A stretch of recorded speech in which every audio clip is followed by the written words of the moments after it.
ലോറാബീം എന്ന് പറയുന്നൊരു സ്ഥലമാണ് ഇത്. ഇവിടുന്നാണ് നമ്മൾ വാരണാസിയിലേക്ക് അങ്ങ് നടന്നു പോകുന്ന ഒരു തുടങ്ങുന്ന സ്ഥലം. ഞങ്ങൾ ഇതിൻ്റെ അടുത്താണ് ഹോട്ടലിൽ താമസിക്കുന്നത്. നമ്മുടെ വണ്ടി ഇവിടെ ഒരു സ്ഥലത്താണ് ഇട്ടിരിക്കണത്. പേടിയുണ്ടായിരുന്നു, ഇത് പ്രശ്നമാകുമോ എന്നൊരു പേടിയുണ്ടായിരുന്നു. പക്ഷെ കുഴപ്പമൊന്നുമില്ല, നല്ല സുഖമായിട്ട് കിടക്കുന്നത്, കുഴപ്പമൊന്നുമില്ല. ഇത് കിടക്കണണ്ട ഉണ്ട്. രുദ്രാഷ് എന്ന് പറഞ്ഞ ദൂരെ ഒരു ഹോട്ടൽ കണ്ടോ, അത് അവിടെയാണ് ഞങ്ങൾ താമസിക്കുന്നത്. ഇപ്പം തന്നെ ഞങ്ങൾ ഇറങ്ങും അവിടുന്ന്. കണ്ടോ രുദ്രാഷ്, ഇതാണ് ഞങ്ങൾ താമസിക്കുന്ന ലോഡ്ജ്.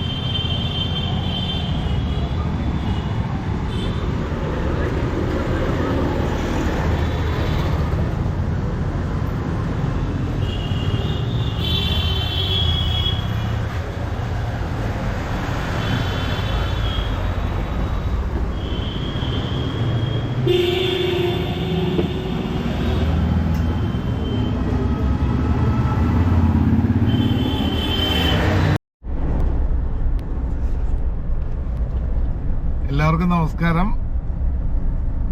ഞങ്ങളിന്ന് തിരിച്ചു പോവുകയാണ്.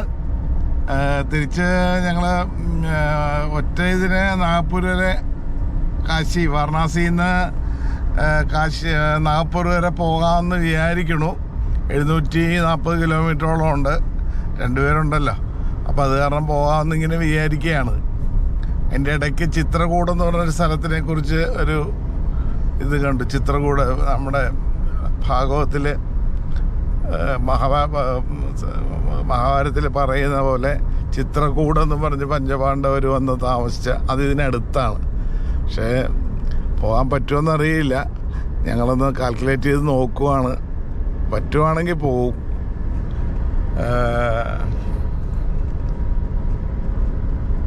ഇപ്പം ഡ്രൈവർ മാറി, കോ ഡ്രൈവറാണിപ്പം വണ്ടി ഓടിക്കണത്.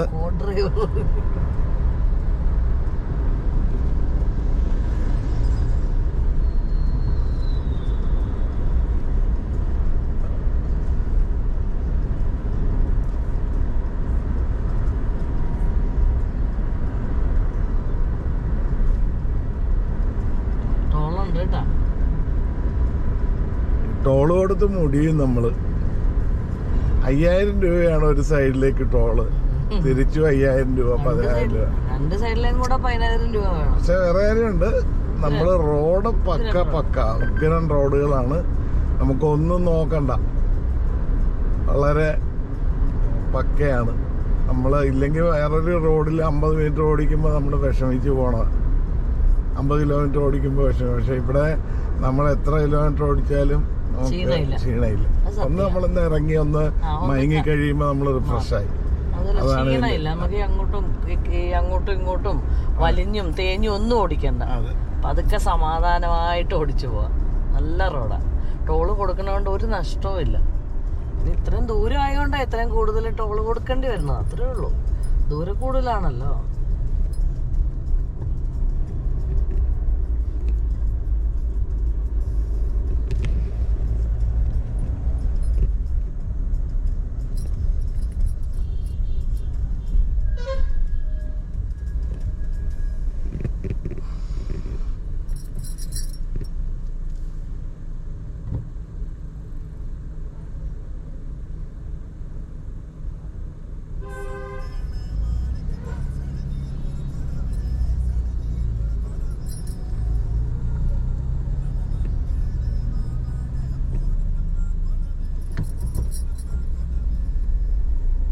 ഓഫ് ചെയ്താ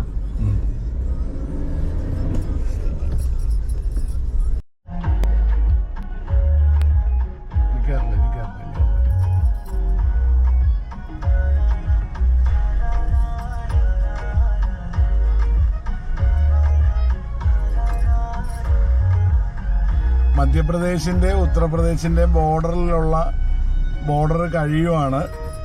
ആ ബോർഡറിലുള്ളൊരു ചെറിയ ബോർഡല്ല, വലിയൊരു അതിർത്തി കാണിക്കുന്ന ബോർഡൊക്കെ ഉണ്ടായിരുന്നു അവിടെ. അവിടെ തൊട്ടപ്പുറത്ത് ഉണ്ടായിരുന്നു. ടൗണാണിത്. അതുമായിട്ട് ബന്ധപ്പെട്ട ഒരു ബ്രിഡ്ജും ഉണ്ട്.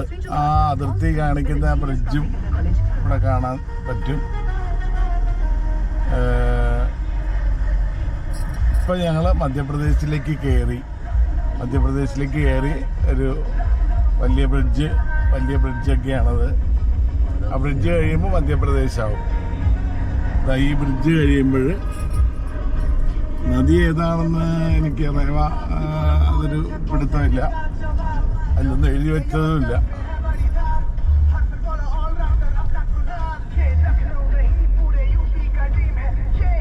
എന്തായാലും ഞങ്ങളിപ്പം മധ്യപ്രദേശിലേക്ക് കടക്കുവാണ്. മധ്യപ്രദേശിലേക്ക് വീണ്ടും തിരിച്ച് കടക്കുവാണ് യുപിയിൽ നിന്ന്.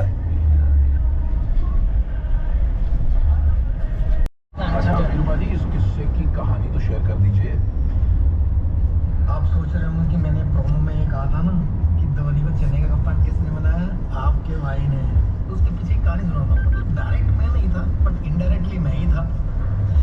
कहानी सुन के बताना सही है कि वीवी चंद्रशेखर चेन्नई के स्काउट कह लें या चेन्नई के मैनेजर कह लें या चेन्नई के प्लेयर कह लें, प्लेयर तो नहीं कहूँगा लेकिन स्काउट और मैनेजर टाइप या कोच टाइप थे, जिनकी ड्यूटी लगाई थी श्रीनिवासन ने कि भाई आप टीम बनाएंगे चेन्नई सुपर किंग्स। तो वीवी चंद्रशेखर का मुझे फोन आया कि सीएसके के लिए आप खेले, आइकॉन बनाने की बात कर रही है, तो आप प्लीज वो आइकॉन मत बनना उनका, क्योंकि ऑक्शन में आप आओगे तो पहली चॉइस हमारी आप हो। तो मैंने कहा ठीक है बीवी भाई देखते हैं। तो ऑस्ट्रेलिया भी आए, मुझसे मिले भी ऑस्ट्रेलिया में। 2008 ऑक्शन से पहले हमारा ऑस्ट्रेलिया का टूर था जिसमें मैंने 151 रन बनाए थे एडिलेड में। तो उस समय हम लोग मिले भी थे, बातें भी हुई थी। तो फाइनली मुझे ऑफर आया दिल्ली डेयरडेविल्स से कि मुझे आइकॉन बनने का, और वो मैंने स्वीकार कर लिया और मैं नई ऑक्शन। അടുത്തത് ഞങ്ങള് മയർ എന്ന് പറഞ്ഞൊരു സ്ഥലത്തേക്കാണ് കടക്കണത്. മയർ എന്ന് പറയുന്നത് മധ്യപ്രദേശിലുള്ള ഒരു വലിയൊരു ശക്തിപീഠം, ഭഗവതി ടെമ്പിൾ ആണ്. ഞാൻ 2 തവണ അവിടെ വന്നിട്ടുണ്ട്. ഒരു 18 വർഷം മുമ്പും ഒരു 7-8 വർഷം മുമ്പുമായിട്ട് 2 തവണ ഇവിടെ നാഷണൽ ഇന്റഗ്രേഷൻ ക്യാമ്പിന് ഞാൻ അവിടെ വന്നിട്ടുണ്ട്. ആലപ്പുഴ ജില്ലയിലെ കോളേജുകളിലെ കുട്ടികളും സ്കൂളില്ല, കോളേജുകൾ മാത്രമേ ഉണ്ടായിരുന്നുള്ളൂ.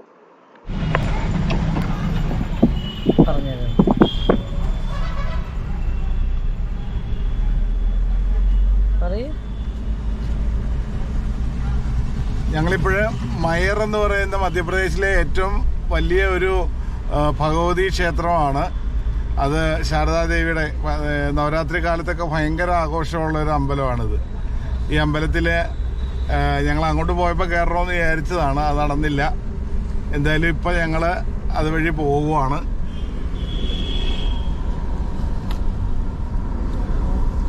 शारदा देवी की पावन नगरी से सबका हार्दिक स्वागत है. ഇത് എങ്ങനെ എഴുതിയിട്ടുണ്ട് അവിടെ കണ്ട.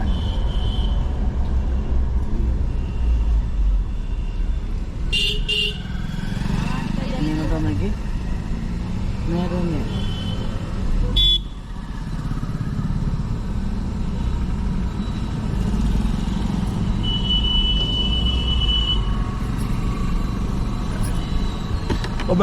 भैया शारदा देवी टेम्पल स्ट्रेट.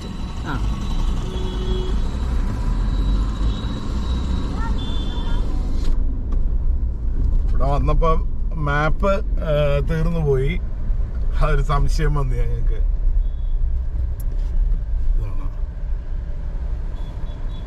ചോദിച്ചവരോട്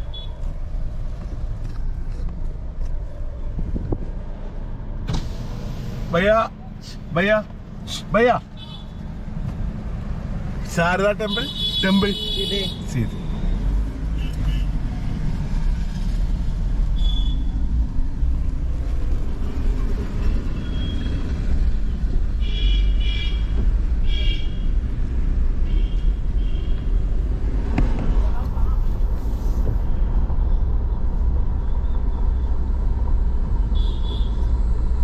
ഇതിപ്പോ താഴേക്കൊക്കെ പോയായിരുന്നു. അപ്പൊ അത് കട്ട് ചെയ്ത് പപ്പാതിയൊക്കെ ആക്കാമല്ലോ അല്ലേ?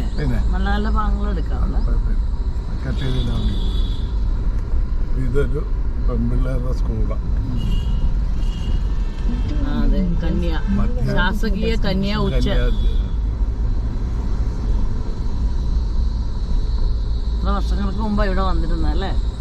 വളരെ വർഷങ്ങൾക്ക് മുമ്പ് ഞാൻ വന്ന 2016 വളരെ വർഷം എന്ന് പറഞ്ഞാൽ 6 കൊല്ലായി 5-8 കൊല്ലായി. ആ ശരിയാ, കൊറേ നാളായി. നമ്മള് മാത്രമുള്ള സമയത്താ അന്ന് സുനാമി നടന്ന ഒരു സുനാമിയുടെ സമയമായിരുന്നു. ഓർക്കുന്നുണ്ടാ? സുനാമി ഉണ്ടായിരുന്നു അന്ന്. അത്രയും വർഷം മുമ്പാ, ഒരു 18-19 വർഷം, 20 വർഷങ്ങൾക്ക് 20 വർഷം ആയിട്ടുണ്ട്.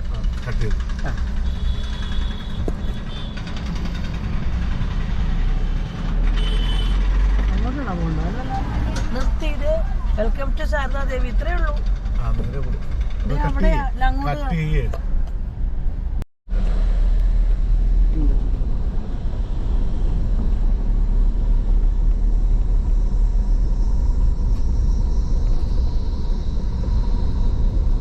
ഇല്ല, അങ്ങ് മൂളി വരെ പോണം. പക്ഷെ ഇച്ചിരി ദൂരം ഉണ്ടായിരുന്നു.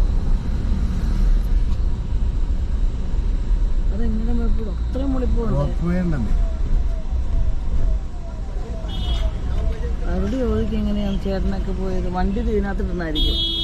വണ്ടിയില്ലേ, വണ്ടി അവിടെ ഉണ്ട്.